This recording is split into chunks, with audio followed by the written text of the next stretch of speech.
Voilà. Je te passe les commandes. À tout à l'heure.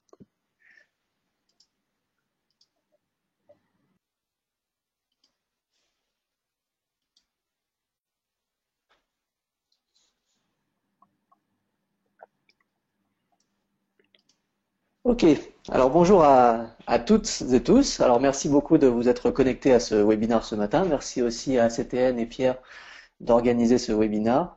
Et je serai heureux de vous présenter aujourd'hui donc le thème qui est l'utilisation de caméras thermiques pour la détection périmétrique. Donc pour ceux qui ne me connaissent pas encore, en principe il y en a de moins en moins, je suis Cyril Zarader, je travaille chez Mobotix, je suis responsable technico-commercial en charge du tiers sud-ouest de la France, c'est-à-dire nos deux grosses régions, Nouvelle-Aquitaine et Occitanie, plus un petit débordement vers la Vendée. Donc avant de parcourir donc ce webinaire et la présentation, si j'arrive à passer, je voulais juste vous donner deux petites dernières nouvelles par rapport aux nouveautés donc annoncées par Mobotix. La première, c'est la disponibilité d'un nouveau micro-logiciel embarqué pour les caméras. C'est la version 4.4.1.55 qui est compatible avec les modèles de caméras listés sur cette planche, c'est-à-dire les D24, M24, donc les générations 14 et 24, et les générations bien sûr 25 et 15, y compris caméra thermique également. Quelles sont les nouvelles fonctions et améliorations? Donc il y en a un certain nombre. Les trois principales sont l'amélioration de la qualité et de la clarté de l'image des capteurs couleurs en 5 et 6 mégapixels en conditions de faible luminosité. Donc c'est un traitement logiciel qui permet d'améliorer la qualité et clarté de l'image de ces capteurs sur toutes les caméras. La deuxième, c'est le support d'un nouveau produit qui a été annoncé et que je vous ai présenté la dernière fois qui s'appelle MX Digitizer, qui est un petit module qui permet d'intégrer des caméras analogiques au sein d'un système Mobotix. Donc la sortie a été annoncée avant la fin de cette année. Donc le logiciel embarqué est prêt déjà à supporter ce petit module. Et enfin, la nouveauté principale pour les caméras thermiques, c'est que ce micro-logiciel rajoute la fonctionnalité de fenêtre de référence de température pour une mesure relative par rapport à une température qui serait fixée sur l'image.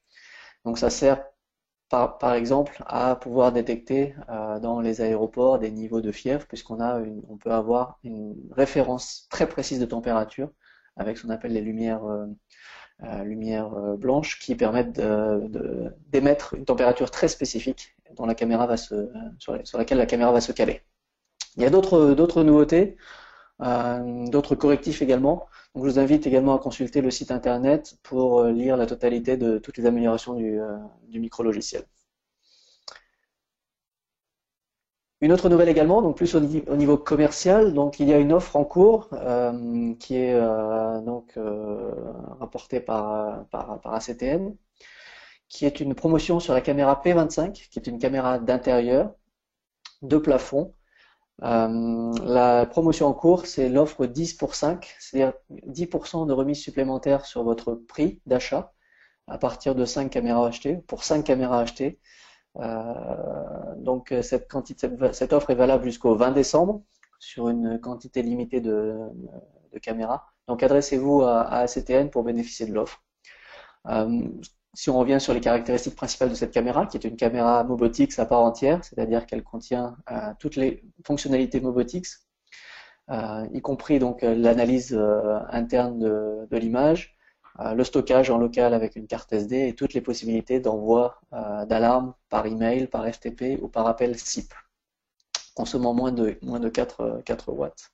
Et possédant également la fonction d'analytique vidéo, carte thermique et comptage de personnes sur l'optique 180 degrés. Voilà pour les deux dernières nouvelles. Donc revenons un peu au sujet de ce webinaire du jour, qui sont l'utilisation des caméras thermiques pour la détection périmétrique. Définissons d'abord ce qu'est la protection périmétrique.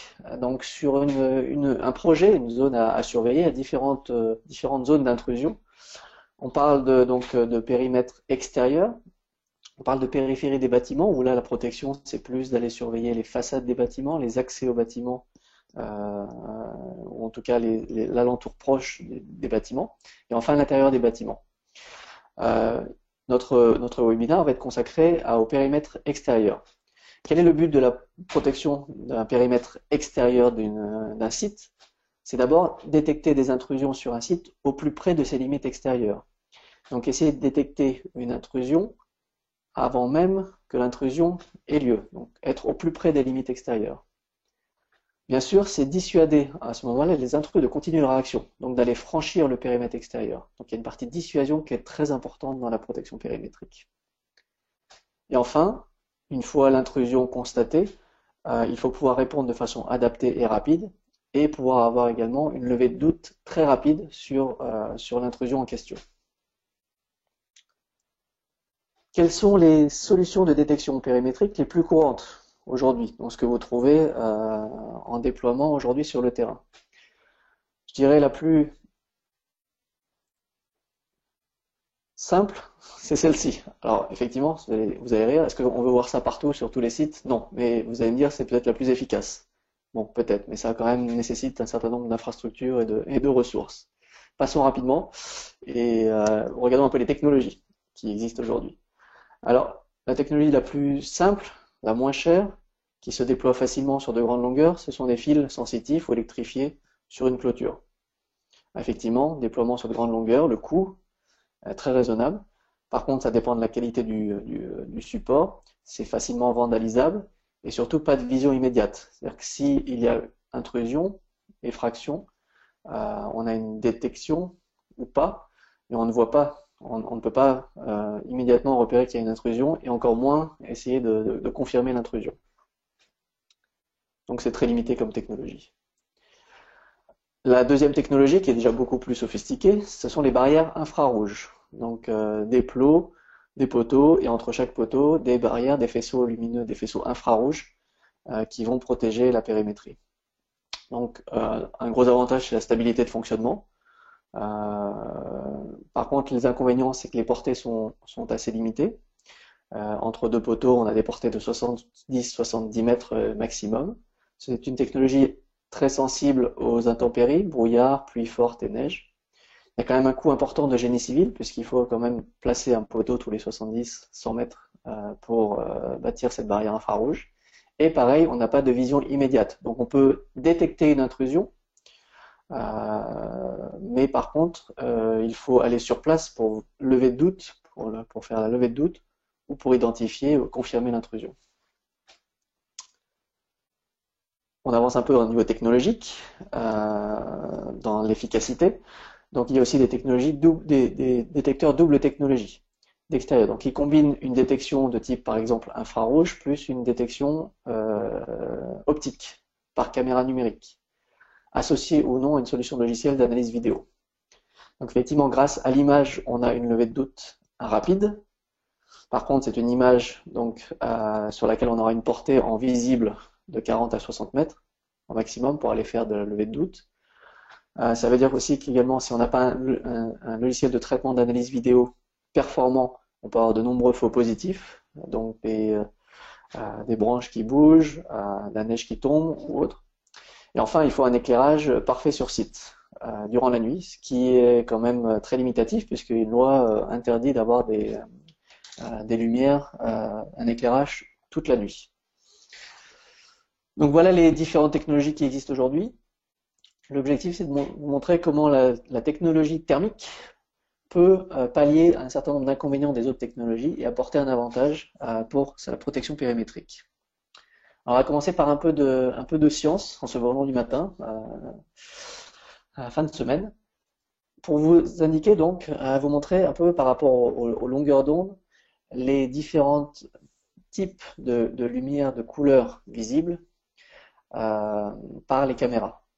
Donc aujourd'hui, un capteur couleur, objectif couleur, va avoir effectivement la lumière visible, donc vraiment toute la lumière et les couleurs de l'arc-en-ciel. Un capteur noir et blanc va aller un peu plus dans l'infrarouge, qu'on appelle l'infrarouge proche, jusqu'à 1000 nanomètres. Donc ce sont les caméras qui sont associées à des projecteurs infrarouges ou pas. La technologie thermique va capter l'infrarouge lointain, là où on arrive à détecter les émissions de température, de chaleur. Et on voit que sur une bande assez resserrée en termes de longueur d'onde, on détecte des températures qui vont de -50 à +500 degrés. Donc on va capter une émission de chaleur et en former une image. Donc c'est pas une image optique, c'est une image reconstituée par une mesure de chaleur, par les objectifs thermiques.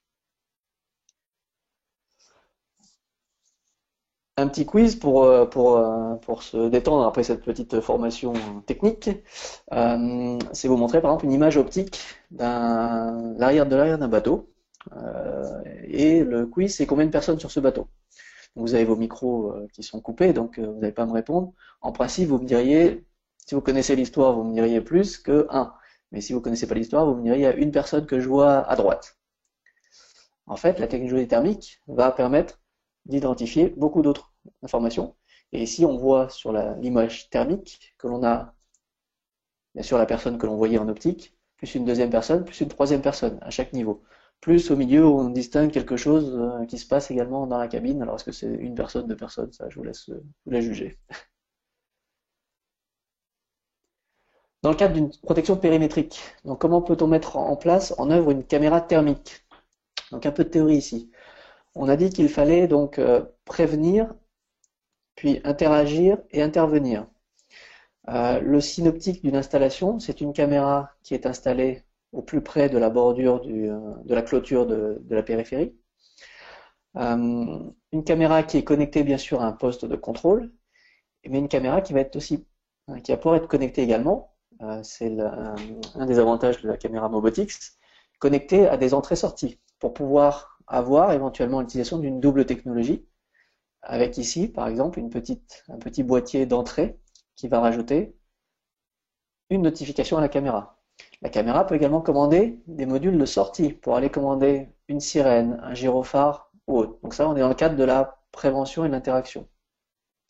La caméra elle-même, Mobotix, contient un haut-parleur, donc on peut également diffuser des fonds, diffuser un son, une sirène, un message préprogrammé au moment où la détection arrive.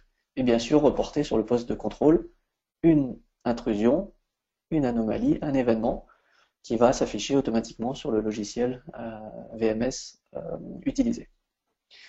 Une seule caméra Mobotix thermique peut couvrir un très grand espace extérieur.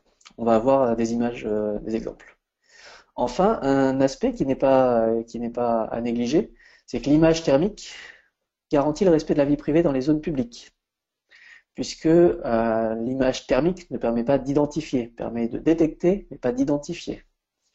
Donc on peut garantir ce respect de la vie privée. Voici un exemple d'une capture vidéo d'une caméra thermique Mobotix, en fait double objectif, un objectif thermique dont on voit l'image sur la droite, un objectif optique dont on voit l'image sur la gauche. On est en conditions de luminosité très faible en fin de journée, au début de journée dans la pénombre.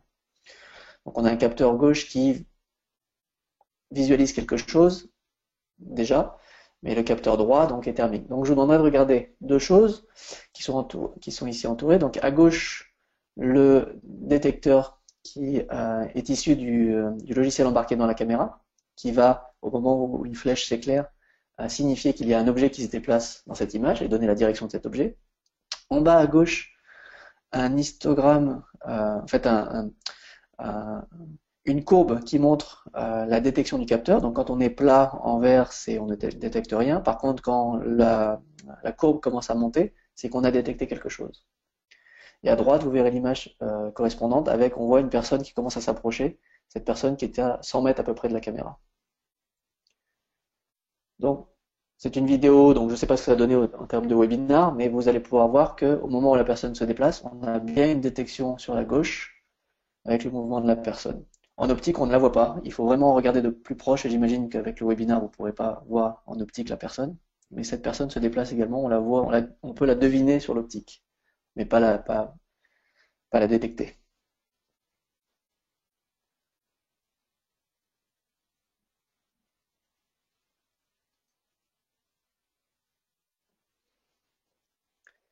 L'efficacité de la détection, donc c'est important par rapport justement à d'autres technologies. Donc là, je rappellerai qu'on a sur les caméras aussi bien thermique que optique la fonction de Activity Sensor, donc, que vous connaissez. C'est un logiciel qui est embarqué dans la caméra, qui est bien un logiciel d'analyse vidéo et non de détection vidéo. Bien faire la distinction.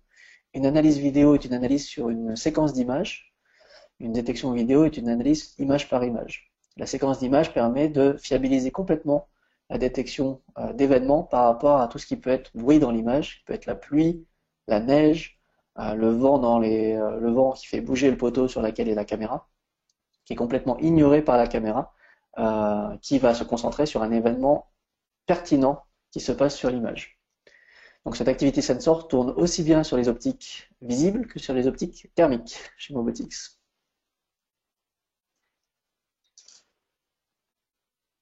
Donc la solution thermique apporte le plus haut niveau de sécurité, même dans l'obscurité totale, puisque une image thermique que l'on voit par exemple sur la droite est l'image que vous aurez dans une situation de pénombre complète, de noir complet. On voit sur la gauche l'image optique où on a presque du noir complet ou un clair de lune. Et l'image thermique distingue très correctement et très facilement un objet qui se déplace, en l'occurrence un petit lapin ici. Donc par rapport aux autres technologies qu'on a vues précédemment, donc l'avantage des solutions thermiques Mobotix intelligentes pour la protection périmétrique, c'est d'abord que ça peut fonctionner tous les jours de l'année dans toutes les conditions, neige, pluie, brouillard, etc. On détecte à plusieurs centaines de mètres et je vous inviterai à voir une vidéo dont on pourra vous envoyer le lien qui montre des tests qui ont été effectués par un de nos partenaires qui mesure des distances de détection en thermique jusqu'à 400-450 mètres avec une seule caméra. Donc ça couvre une longueur de périmètre qui va jusqu'à 400 mètres, 450 mètres. On maîtrise les faux positifs grâce au logiciel dont on a parlé, le MX Activity Sensor. On peut combiner, donc on va revenir là-dessus, un capteur numérique optique pour faire de la levée de doute et aller jusqu'à de l'identification ou de la reconnaissance. On réduit drastiquement le poste génie civil d'une installation, puisque au lieu d'aller mettre des poteaux tous les 70 mètres pour une barrière infrarouge ou de tirer un fil électrique, on place des poteaux à des distances qui peuvent aller jusqu'à 400-450 mètres pour couvrir des zones plus importantes. Une robustesse reconnue des produits Mobotix, donc qui s'applique aussi à la caméra thermique, avec une spécification MTBF qui est le temps moyen avant l'arrivée de la première panne ou entre deux pannes qui est de 80 000 heures, soit plus de 9 ans. Maintenance minimum, toujours dans le cadre des spécificités de Mobotix, aucune pièce mobile dans la caméra, donc une fiabilité maximale. Et enfin, conformité avec la législation, assurée, en particulier sur le respect de la vie privée à l'extérieur du site. Au niveau solution maintenant, donc au niveau du portefeuille de produits intégrant la technologie thermique chez Mobotix.